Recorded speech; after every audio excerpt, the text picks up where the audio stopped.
words of our Divine Mother from the book Words of the Mother, Volume 14, page 45.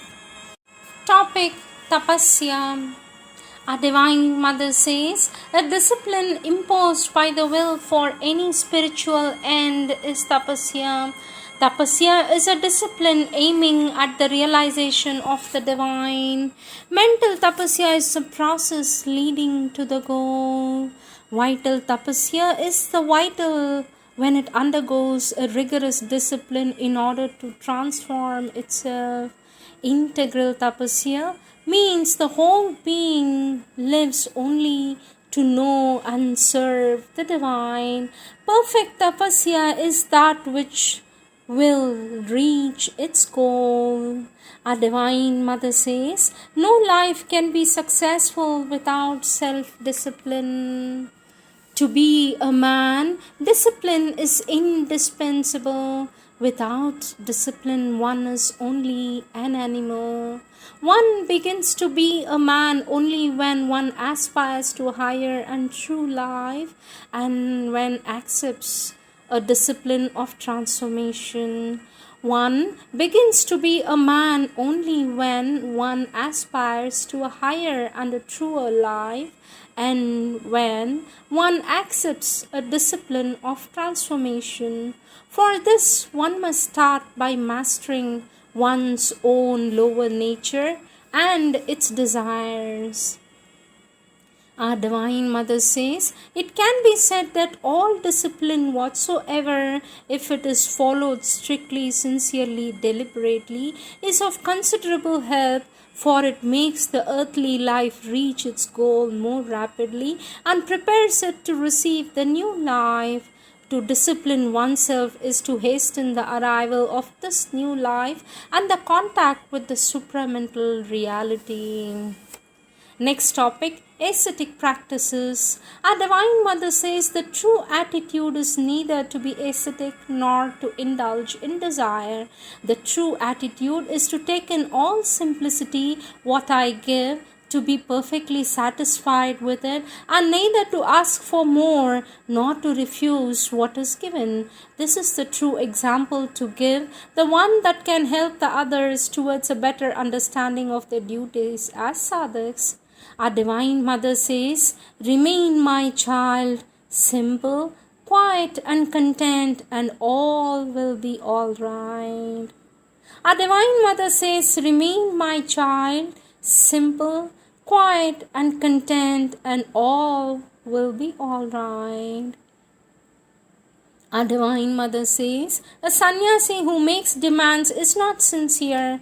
To be sincere, a sannyasi must be perfectly satisfied with what is given to him and ask for nothing more. In all that happens to him, he must see the divine's grace and be at once happy and grateful for it. Moreover, he who wants to do intensive sadhana must be able to isolate himself from his surroundings and, if necessary, to sit in deep meditation, even on a battlefield in the midst of the roaring guns. I do not believe that sadhana in the cave is easy. Only there the insincerity remains hidden, while in life and action it is revealed. You can look like a yogi in a cave, but in life the humbugging is more difficult because you have to behave like a yogi. When I consider the seriousness of this type of severe sadhana, the ideas of my physical and mental weakness begin to frighten me, and I find little courage in me, says a sadhak. For this, our Divine Mother says, one thing we want to know is how much you are eating and whether you are sleeping regularly and sufficiently. These 2 points are of great importance for a sadhana of this kind demands in order to bear it that the mind and body and nervous system should not be weakened by undernourishment and lack of sleep. It is not by fasting and by improving the will that the one obtains truth. And Divine Mother says, here sensibleness is indispensable and the integral yoga is based on balance, calm and peace and not on an unhealthy need to suffer. As long as it is an austerity, there are reactions. When it becomes an imperative need, it is good. If the need is a true one, the means to do it will come spontaneously. Question: Sweet mother, should I spend some time in solitude? For this, our Divine Mother says, it is the old methods of yoga which demand silence and solitude. The yoga of tomorrow is to find the divine in work and in relationship with the world. Within yourself. Look within yourself, reflect upon it, and tell me what your choice is. According to my experience, people fall into tamas when they go into solitude. To be by oneself very much needs a certain force of inner life. It may be better to vary solitude with some kind of opposite.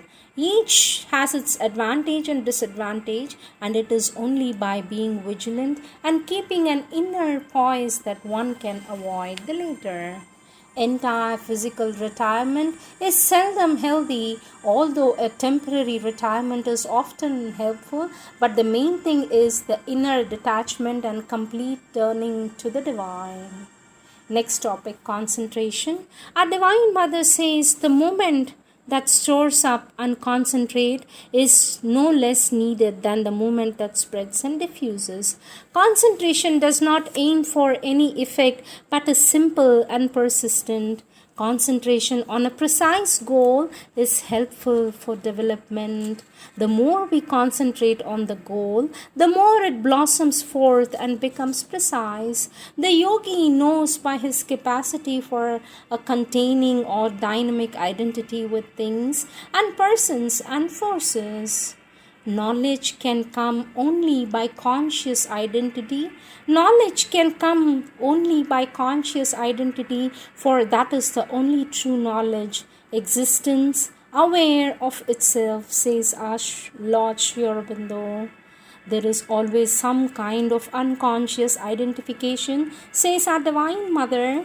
There is always some kind of unconscious identification with the surrounding people and things. But by will and practice, one can learn to concentrate on somebody or something and to get consciously identified with this person or this thing. Through this identification, you know the nature of the person or the thing. Nothing is impossible for one who is attentive. It is said that the faculty of the concentrated attention is at the source of all successful activity. Indeed, the capacity and the value of a man can be measured by his capacity of concentrated attention. In order to obtain this concentration, it is generally recommended to reduce one's activities, to make a choice and confine oneself to this choice alone so as not to disperse one's energy and attention. For the normal man, this method is good, sometimes even indispensable, but one can imagine something better. Question: At times I try to silence my mind, at times to surrender, and at times to find my psychic being, sweet mother. Thus I cannot fix my attention on a single thing. Mother, which one should I try first? For this, our Divine Mother says, all should be done, and each one when it comes spontaneously.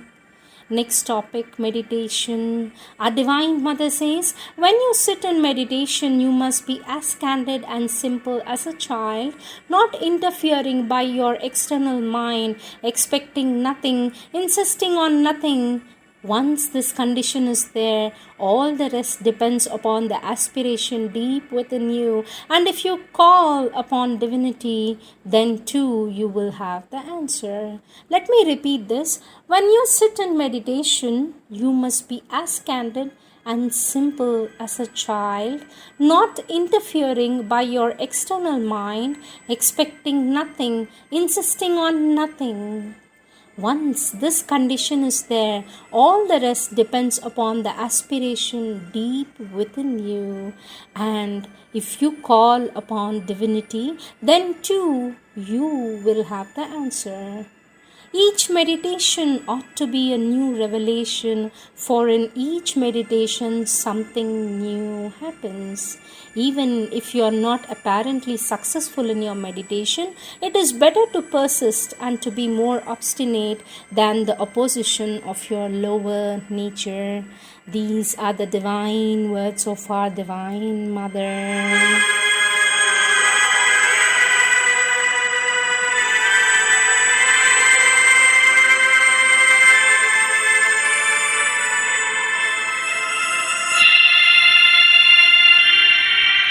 Domineras toute la terre de ton amour souverain, et les consciences seront illuminées de ta sérénité. Telle est la promesse.